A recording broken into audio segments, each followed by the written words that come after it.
Good morning students. तो two port network का पहला पैरामीटर हम पढ़ा रहे हैं जिसको बोलते हैं जेड ट्रांसफॉर्म या सॉरी जेड पैरामीटर, ठीक है ना। तो ये बेस्ड किस पे होता है? ये बेस्ड है केवीएल पर, किरचॉफ वोल्टेज लॉ पे, किरचॉफ वोल्टेज लॉ पे। जैसे आप लोग इक्वेशन लिखते हैं वोल्टेज के लिए, इक्वेशन क्या लिखते हैं? V directly proportional to I लिखते हैं कि नहीं? यानी वोल्टेज जो लिखाएगा वो किसके डायरेक्टली प्रोपोर्शनल रहेगा? I का, ठीक है। तो इसका जो इक्वेशन होता है, इक्वेशन जो होता है इक्वेशन ऑफ जेड पैरामीटर जो होता है वो होता है वोल्टेज V1 के लिए और वोल्टेज V2 के लिए लिखा था। ये V1 के लिए और ये V2 के लिए, ठीक है ना। तो ये जो होता है यहाँ पर लिखते हैं Z11 into I1 plus Z12 into I2। यहाँ पर क्या लिखा है भाई?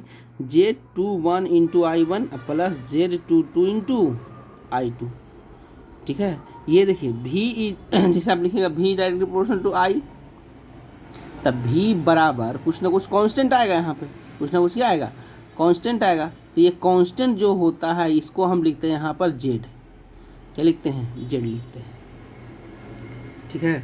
यही काम हुआ। तो इस टर्मिनल का वोल्टेज V1 के लिए और इस टर्मिनल का वोल्टेज V2 के लिए हम इक्वेशन लिखते हैं। तो V1 का इक्वेशन क्या होगा? V1 बराबर Z11 I1 plus Z12 I2, इसको मानते हैं इक्वेशन नंबर 1। फिर ये इसके लिए लिखते हैं, V2 के लिए लिखते हैं, तो इसका ये होता है इक्वेशन नंबर 2। तो ये दो इक्वेशन लिखाता है V1 के लिए और V2 के लिए। अब ये जो है Z11, Z12 और Z21 और Z22, ये इसको बोलते हैं पैरामीटर्स। क्या बोलते हैं इसको?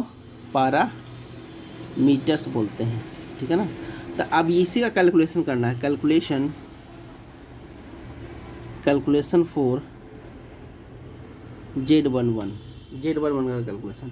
तो अगर हम Z11 का कैलकुलेशन करेंगे तो इक्वेशन नंबर 1 से देखेंगे। तो अब क्या करेंगे ताकि हमको Z11 निकले? तो Z11 निकालने के लिए ये I2 को हमको 0 करना पड़ेगा। जैसे देखिए V1 equal to Z11 into I1 plus Z12 into I2, हमको निकालना है ये Z11, हमको निकालना है Z11। तो कैसे निकलेगा? तो Z11 निकलेगा कैसे? तो जब ये होगा, जब ये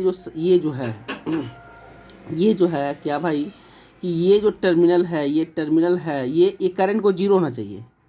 कब भाई? तो I2 को क्या होना चाहिए? 0 होना चाहिए। I2 0 कब होगा? जब ये टर्मिनल क्या होगा? ओपन सर्किट होगा। क्या होगा? ओपन सर्किट होगा, ठीक है ना। तो इसमें हम पुट करते हैं I2 बराबर 0, डैट इज कहने का मतलब ये होगा कि जो सेकेंड टर्मिनल है, second port is open circuit. क्या होना चाहिए? ओपन सर्किट होना चाहिए। टर्मिनल क्या होना चाहिए? तो ये I2 को क्या करना है भाई? 0 करना है। कहने का मतलब सेकेंड पोर्ट है जो ओपन सर्किट करेंगे। तो इसी जब ये 0 हो जाएगा तो यहाँ पर क्या पुट हो जाएगा? यहाँ पर पुट हो जाएगा 0। तो इसलिए Z11 बराबर क्या होगा भाई? V1 बटा I1। कब? जब I2 बराबर 0, डैट इज ओपन सर्किट, ठीक है ना। तो यही हो गया एक यही हो गया Z11 बराबर V1 बटा I1। अब देखिए ये क्या हो गया? इसका इनपुट का वोल्टेज और इनपुट का करंट हुआ ना। तो इसको हम बोलते हैं इनपुट इम्पीडेंस,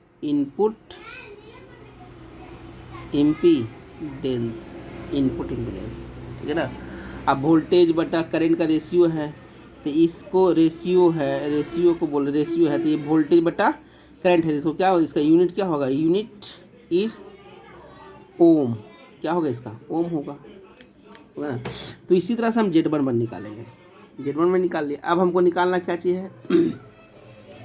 अब हमको निकालना है क्या भाई? Z12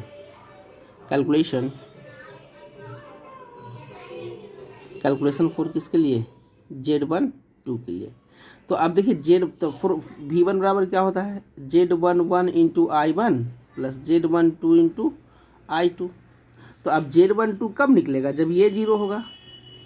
तो ये कब होगा? जब I1 बराबर क्या होगा? इसमें I1 बराबर 0। I1 बराबर 0 कहने का मतलब इनपुट को क्या करेंगे? Open circuit. तो Z12 बराबर क्या होगा? V1 बटा I2 होगा। कब होगा भाई? जब I1 बराबर 0 होगा तब, जब I1 बराबर 0 होगा तब। I1 बराबर 0 कहने का मतलब input port is open circuit होगा, तभी काम होगा। ठीक है, अब ये क्या होगा भाई, ये इनपुट का वोल्टेज और ये वोल्टेज बटा करंट है, तो ये तो इसका यूनिट क्या होगा, इसका तो यूनिट होगा ओम ही होगा। लेकिन बोले क्या, तो इनपुट का वोल्टेज और आउटपुट का करंट, ठीक है ना, तो इसको बोलते हैं ट्रांसफ़र फंक्शन। क्या बोलेंगे, लेकिन ये ट्रांसफ़र फंक्शन कहलाता है आउटपुट बटा इनपुट, लेकिन ये है क्या, इनपुट बटा आउटपुट। इसको बोलते हैं reverse transfer impedance, reverse transfer impedance बोलते हैं। क्लियर हो गया। अब नेक्स्ट, ठीक है ना, अब नेक्स्ट निकालते हैं कैलकुलेशन फॉर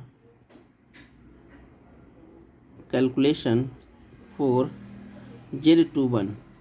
तो इक्वेशन क्या है भाई, फ्रॉम इक्वेशन नंबर 2 से चलेंगे। V2 बराबर क्या है, Z21 into I1 plus Z22 into I2 है, यही ना। तो अब जब कल Z21 निकालना है हमको, इसको निकालना है, तो ये कब निकलेगा, जब I1 क्या होगा, I2 क्या होगा, 0 होगा। ये कब होगा भाई, जब I2 0 होगा। बस यही काम करते चलना। तो Z21 बराबर क्या हो जाएगा, V2 बटा I1, कब, जब I2 बराबर क्या होगा, 0 होगा। तो ये भी रेशियो किसका है, वोल्टेज बटा करंट का। तो यूनिट क्या हो गया, यूनिट होगा तो ओम ही होगा, यूनिट क्या होगा, ओम होगा ना। लेकिन अब देखिए, लेकिन अब क्या होगा, यूनिट तो ओम हो गया, लेकिन इसका नाम क्या देंगे, Z21 इज आल्सो कॉल्ड, क्या बोलेंगे हम इसको, तब वोल्टेज है आउटपुट का, वोल्टेज किसका है, आउटपुट का, और इनपुट का क्या है, करंट है। तो इसको बोलेंगे फॉरवर्ड ट्रांसफ़र इम्पीडेंस, बोलेंगे। क्लियर ना, ठीक है। फिर उसी तरह से अब कैलकुलेशन करेंगे किसके लिए, Z22 के लिए। कैलकुलेशन फॉर Z22, कैलकुलेशन किसके लिए करेंगे, Z22 के लिए करेंगे। तो Z22 V2 इक्वल टू क्या है भाई, Z21 into I1 plus Z22 into I2। हमको इसका कैलकुलेशन करना है। इसका कैलकुलेशन कब होगा भाई, जब I1 का वैल्यू 0 होगा। तो ये क्या करेंगे भाई, यहाँ पर I1 बराबर 0 पुट कर देंगे। तो Z22 बराबर क्या होगा भाई, V2 बटा I2 होगा, होगा ना। तो कब, जब I1 का वैल्यू कितना पुट किए हम, 0 किए तब। बस ये इनपुट इज ओपन सर्किट। तो अब ये क्या हो गया, ये वोल्टेज बटा करंट हो गया। तो इसका यूनिट क्या होगा, यूनिट तो होगा ओम होगा, लेकिन इसका नाम क्या देंगे, Z22 इज आल्सो कॉल्ड, बोलेंगे ये आउटपुट का वोल्टेज बटा आउटपुट का करंट, यानी बोलेंगे इसके आउटपुट इम्पीडेंस ये बोलते हैं। ठीक ना, हो गया ना। अब देखिए, तो यही हो गया जेड पैरामीटर, तो मतलब जेड पैरामीटर मतलब Z11, Z12, Z21 और Z22 सबका वैल्यू निकल गया। अब हम इसका इलेक्ट्रिकल इक्विवेलेंट सर्किट बनाएंगे। इलेक्ट्रिकल इक्विवेलेंट सर्किट, ठीक है ना। इलेक्ट्रिकल इक्विवेलेंट सर्किट इसका बनाना है जेड पैरामीटर का। तो इक्वेशन क्या है, V1 बराबर क्या है भाई, Z11 into I1 plus Z12 into I2 है।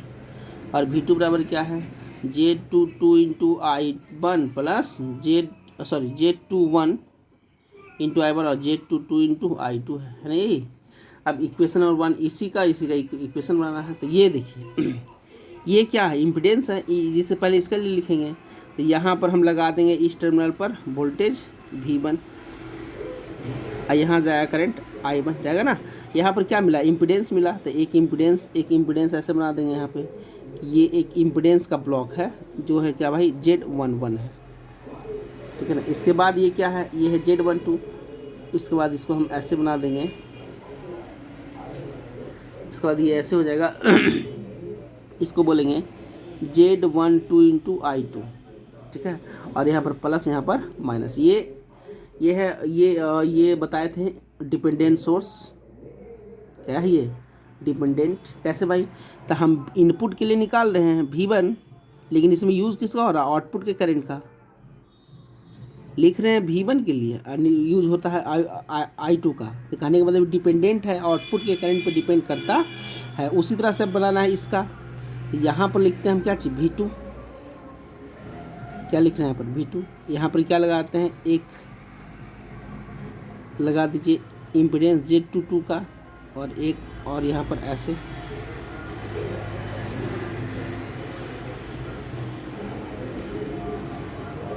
यहाँ पर प्लस, यहाँ पर माइनस।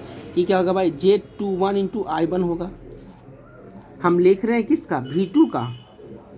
यूज हो रहा है किसका, इनपुट का करंट। तो ये तो हो गया डिपेंडेंट। क्या हो गया, ये डिपेंडेंट हो गया। यही इलेक्ट्रिकल इक्विवेलेंट सर्किट है। ये 4 नंबर का सवाल आप लोगों को एग्जाम में आता है। ठीक, थैंक यू।